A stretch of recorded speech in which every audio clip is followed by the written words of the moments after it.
Muy buenos días, amigos televidentes, amigas televidentas. Su servidor Jorge Borges Rodríguez les está muy agradecido por la atención que le están concediendo muy amablemente.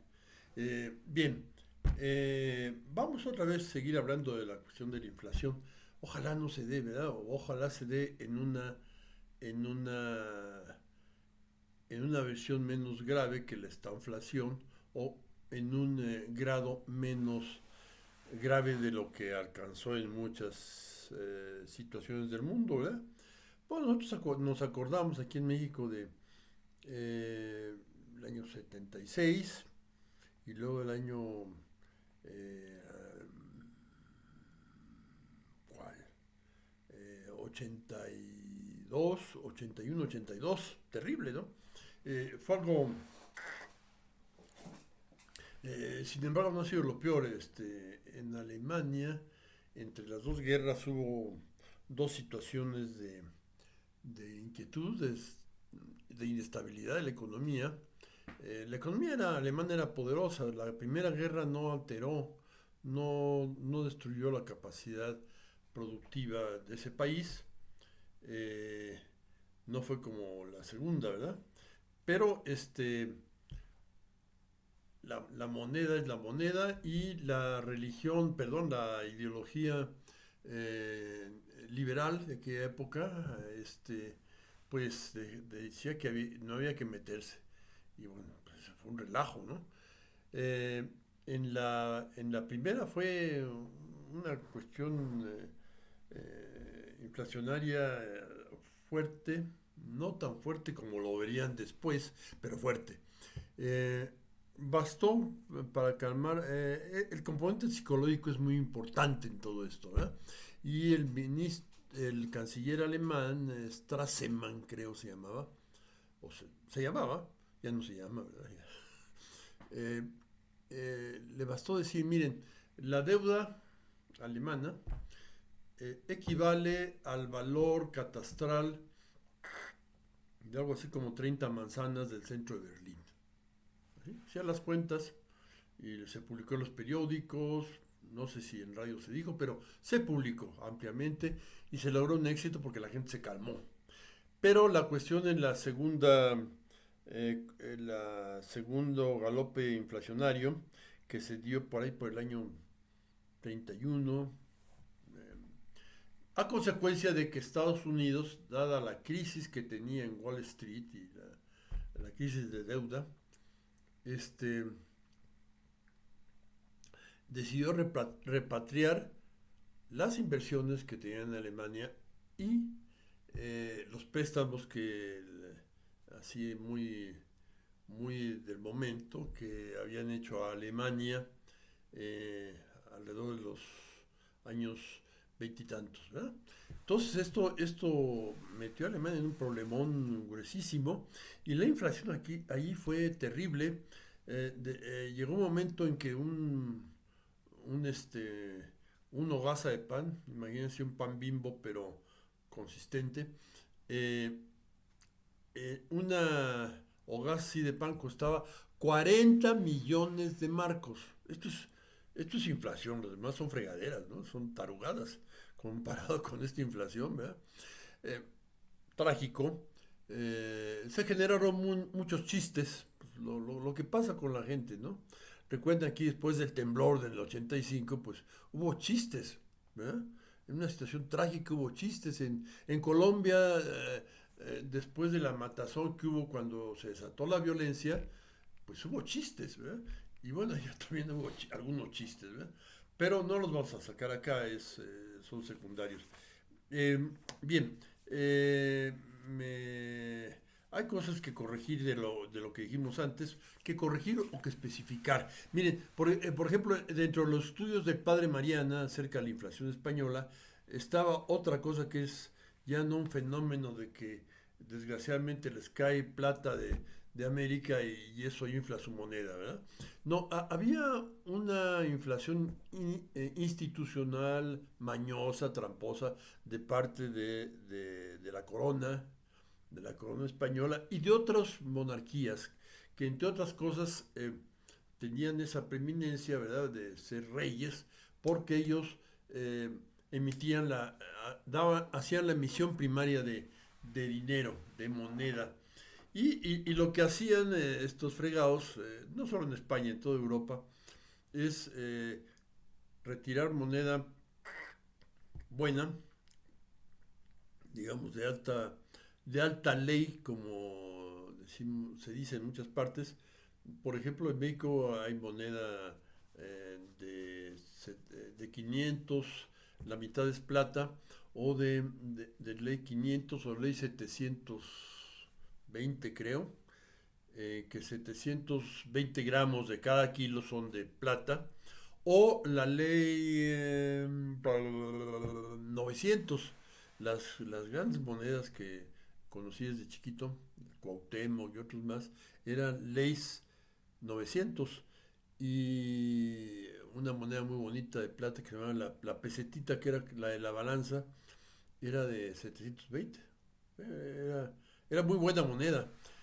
Pasaba lo que Newton, sí, Isaac Newton, el que admiro yo tanto, decía que mucho antes de que lo vieran en otras partes, él dijo, la moneda mala es plaza la buena. Pues sí, tú guardas el metálico, y si te llega una moneda de baja ley, la gastas antes que gastar la buena. O si te llega un billete, lo gastas antes. Eso es otra ley de Newton, adicional a las tres leyes de Newton, que una es de Galileo, las tres leyes de Newton, la ley de la gravitación universal, y una más que la picaresca ha establecido, pero esta se adiciona. Newton lo observó. Le habían dado la chamba de jefe de la casa de moneda para que tuviera un ingreso, y él observó las cosas y dijo algo. Bien, entonces lo que hacían los reyes era eh, jalar moneda, fundirla y agregarle metales balines, níquel o lo que fuera. Y entonces, bueno, no ellos no se manchaban las manos, sino la gente, que la casa de moneda, lo que fuera, la casa real, o que, como se le llamara, y entonces disminuían el contenido de plata o de oro de las monedas. Y esto, a final de cuentas, resultaba en que había más monedas en el mercado, había crecido el número de monedas, la cantidad de dinero, y no había crecido la producción de bienes. Entonces esto inmediatamente causaba inflación. Este, Eso bajo la hipótesis de que solamente los gobiernos crean dinero, pero no son los únicos. La banca puede crear dinero. Eso está clarísimamente determinado y medido y todo en los casos que se han observado de que los bancos tienen libertad para dar préstamos antes de que tengan los depósitos suficientes para hacer ese préstamo, ¿verdad? Entonces, bueno, prestar dinero es el negocio de los bancos. Recibir dinero, pagar un interés y prestarlo y cobrar un interés mayor. Ese es el margen de ganancia de los bancos. Bien, han pasado esto que hablamos de los alemanes y sus chistes respecto a la inflación. Bueno, aquí no hubo chistes, pero hubo una situación semejante. España porque le llegaba plata, y aquí por ese falso auge de la época petrolera de López Portillo. Fue algo idiota. Eh, Se llegó mucho dinero, se le dejó llegar en lugar de invertirlo en algunas partes a nombre de México. No era regalarlo, era a nombre de México prestarlo, y no tenerlo aquí para que... no, ¿qué pasó aquí? Algo semejante que España. Había tanta lana, que había tanto dólares, a la hora que el auge petrolero llegaron muchos dólares, y el peso al haber demasiados dólares bajó el dólar de costo, o sea, se revaluó el peso. Pero al revaluarse las exportaciones clásicas de México se volvieron caras. Y entonces el peso estaba muy fregón, ahí valía un chorro, pero las empresas mexicanas palidecieron. Y muchas grandes empresas que fueron grandes, les hablo de Canadá, de ICA, de Vitromex, de varias empresas fregonas, dejaron de tener competitividad a nivel internacional, ¿sí? Y pues pasó lo que pasó. Entonces, la plata diluida, eso nos pasó igual que en España, ¿verdad? El ingreso de una aparente riqueza causó, causó que la economía real se fuera al caño, ¿verdad? Em, ¿Qué otra situación semejante a la de España tenemos? La posguerra, Estados Unidos, eh, su moneda era la que todo el mundo aceptaba, el dólar.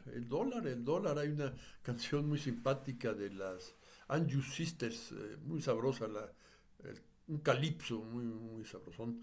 Este, pero pasó, entonces, Estados Unidos emitía moneda, eh, no solo es por la impresión de moneda, sino por la deuda que contrae los bonos del tesoro y ese tipo de cosas.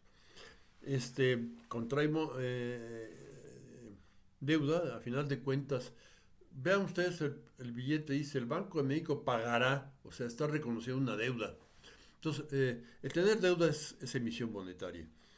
Eh, y Estados Unidos le pasó, vean, podía emitir moneda y língole, no había problema, era usada por la economía mundial, no importa que no tuviera ahí adentro la producción suficiente. Pero eso se fue deteriorando, entre otras cosas su industria fue perdiendo competitividad. Hay un libro muy famoso, que escribió un ingeniero mecánico muy inteligente, que se llamaba... Ahorita me acuerdo. Ahorita me acuerdo. Este señor, su esposa murió en un accidente bobo. Eh, Ralph Nader. Ralph Nader. El libro se llama Inseguros a cualquier velocidad. Y entonces, pues se cabrona, se enoja. Y escribe ese libro donde analiza los coches americanos versus los coches europeos y japoneses. La calidad norteamericana era inferior, era absolutamente inseguros frente a los japoneses y los europeos. A todos los europeos, ingleses, franceses, alemanes, italianos, y pues creo que ahí se detiene, ¿no? Bueno, se tenía eso y ese era un mal de fondo, ¿verdad? En una industria tan importante como la automovilística había ese problema. Este, Bien, esto finalmente Estados Unidos, además como España irse a meter en cualquier guerra, en todas las guerras se anda metiendo ahí, anduvo de metiche. La mejor época de Estados Unidos la tuvo, la época de Roosevelt. Roosevelt se resistió a meterse a cualquier conflicto, ¿verdad? Los que vinieron después se metieron hasta cualquier parte. Eh, Esto ha ido deteriorando la competitividad norteamericana, a pesar de que lidera la nueva tecnología, la tecnología digital. No son los únicos, pero lideran la tecnología. Esto eh, es el problema estructural que se tiene a nivel mundial con la economía norteamericana. Por ahí dije del cuate que era dije que era secretario del Tesoro, Ben Bernanke con K, que dijo que había que echar dinero pues, desde un helicóptero sobre las zonas pobres y eso iba a estimular la economía. Fue mucho mejor, eh, lo hizo en su papel de presidente del sistema de la Reserva Federal. o sea, el Banco de México, el Banco de Estados Unidos, que no es un solo banco, son varios, son creo como 7. Más importante de Nueva York, por ahí Chicago, otras más, son bancos importantes del sistema. Y Ben Bernanke mucho mejor que el anterior que vio venir la crisis de las hipotecas basuras y no hizo nada. Alan Greenspan fue el que no hizo nada, fue una especie de ¿cómo se llama? De Angela Merkel con pantalones, ¿verdad? Duró mucho porque pues, no hizo nada, este, no tomaba decisiones difíciles, entonces pues se fue a volar. Entonces tenemos eso, tenemos eh, aclarar lo de lo que dijo Bernanke y que no era secretario de Tesoro, era de la Reserva Federal. Y bueno, que entre inflación, deflación y progreso o depresión económica, sí hay una relación causa-efecto, pero la, la deflación e inflación son expresiones de algo de fondo. Lo que hay de fondo es que va creciendo la economía o va decreciendo y eso más bien el efecto es la inflación-deflación que eh, en, ya se da en las ciencias de la materia inerte como la física, la química y se da también en la mucho más en la biología y la economía y todo eso, la sociología, una causalidad recíproca se da.